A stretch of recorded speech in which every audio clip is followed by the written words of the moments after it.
शास्त्रातेही नावरे विष्णू शंकर एकसरे कुंठित झाले सर्वई मी केवळ अल्पमती करू केवी आपली स्तुती सहस्रमुखही निशती शिनला ख्याती वर्णिता दृढ ठेविला चरणी माता रक्षावे मजसी समर्था कृपा कटाक्षे दिनानाथा दासाकडे पहावे आता इतकी प्रार्थना आणावी जी आपल्या मना कृपा समुद्री यामिना आश्रय दे जय सदैव पाप ताप आणि दैन्य सर्व जावो निर्सोन इह लोकी सौख्य देवन परलोक साधन करवावे दुस्तर हा भवसागर याचे पावया पेलतीर त्वन्नाम तरणी साचार प्राप्त हो मजला ते आशा मनुष्या तृष्णा कल्पना आणि वासना भ्रांती बोलली नाना न बाधो तो तुझे कृपे किती वर्णू आपले गुण द्यावे मज सुख साधन अज्ञान अतिमेर निसोन ज्ञानार्क हृदय प्रकटोपै शांती मने सदा वसो वृथा विमान नसो सदा समाधान वसो तुझ्या कृपेने अंतरी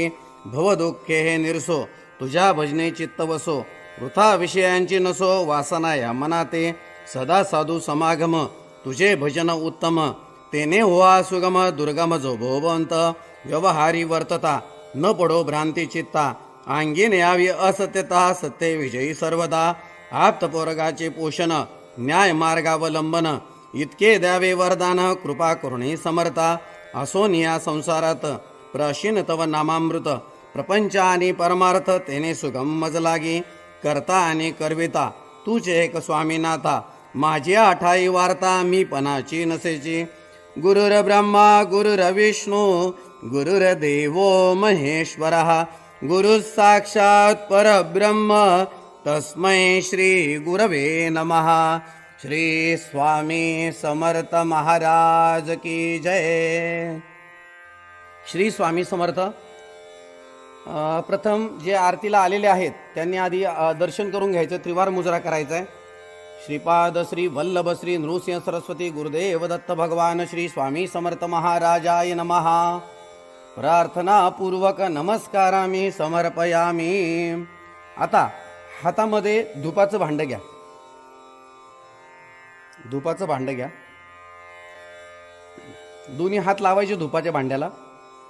हां, आता धूप ओवाळताना अर्धचंद्राकृती ओवाळायचा. पुढे समोर स्वामींना प्रथम अर्धचंद्राकृती ओवाळायचा. श्रीपाद श्री वल्लभ श्री नृसिंह सरस्वती गुरुदेव दत्त भगवान श्री स्वामी समर्थ महाराजाय नमः. धूपम अग्रपयामी. त्यानंतर उजव्या बाजूने वळायचं आणि औदुंबराला अर्धचंद्राकृती 3 वेळा ओवाळायचं. श्री औदुंबर देवताभ्यो नमः. धूपम अग्रपयामी. त्यानंतर महाराजांकडे परत उजव्या बाजूने वळायचा आणि समोर 3 वेळा अर्धचंद्राकृती ओवाळायचं. श्री स्वामी समर्थ महाराजाय नमः. धूपम अग्रपयामी. आता धुपाचं भांड उजव्या बाजूने त्या बाजूने ठेवून द्या. व्यवस्थित पुढच्या बाजूला. त्यानंतर दिवा घ्यायचा. आता आरतीचा जो दिवा आहे तो हातामध्ये घ्यायचा आहे. आरतीचा दिवा. आरतीचं जे ताट आहे ते व्यवस्थित धरायचं आहे, सरळ धरायचं व्यवस्थित. ते पण असं 3 वेळेस अर्धचंद्राकृती ओवाळायचं. त्याला दिवा दाखवणे आपण असं म्हणतो, दीप दाखवणे. श्रीपाद श्री वल्लभ श्री नृसिंह सरस्वती गुरुदेव दत्त भगवान श्री स्वामी समर्थ महाराजाय नमः. दीपम दर्शयामी. त्यानंतर औदुंबराला ओवाळायचं. आता उजव्या बाजूने वळायचं आणि औदुंबराकडे तोंड करून औदुंबराला 3 वेळा दीप ओवाळायचा. श्री औदुंबर देवताभ्यो नमः. दीपम दर्शयामी. त्यानंतर परत समोर स्वामी महाराजांना परत एकदा ओवाळायचं. श्री स्वामी समर्थ महाराजाय नमः. दीपम दर्शयामी. आता तो दिवा आपण बाजूला ठेवायचा आहे ओट्यावर. आता ज्या ठिकाणी तुम्ही नैवेद्य आणलेला आहे त्या नैवेद्याच्या खाली प्रथम भरीव चौकोनी मंडल असणं आवश्यक आहे. त्यावर नैवेद्य भाताचं तोंड स्वामींकडे करून ठेवायचं आहे. त्यानंतर त्या नैवेद्याच्या पदार्थांवर आपण तुळशीचे पान वगैरे ठेवायचं आहे. नैवेद्याच्या उजव्या बाजूने आपण मग प्रसाद ठेवायचा. प्रसादाच्या खाली सुद्धा मंडल करायचं आणि प्रसादावर सुद्धा आपण एक तुळशीचं पान ठेवायचं. नैवेद्याच्या डाव्या बाजूने आपल्या डाव्या हाताला आपण काय करायचं, एक नारळ, विडा, दक्षिणा आणि एखादं फळ जे काय असेल ते आपण अशा पद्धतीनं ती मांडणी करून ठेवायची. आणि जो पाण्याचा जो ग्लास आहे तो मात्र समोर ठेवायचा, म्हणजे आपल्याला पाणी फिरवायला सोपं जातं. त्यामध्ये तुळशीची पानं ठेवायची. आता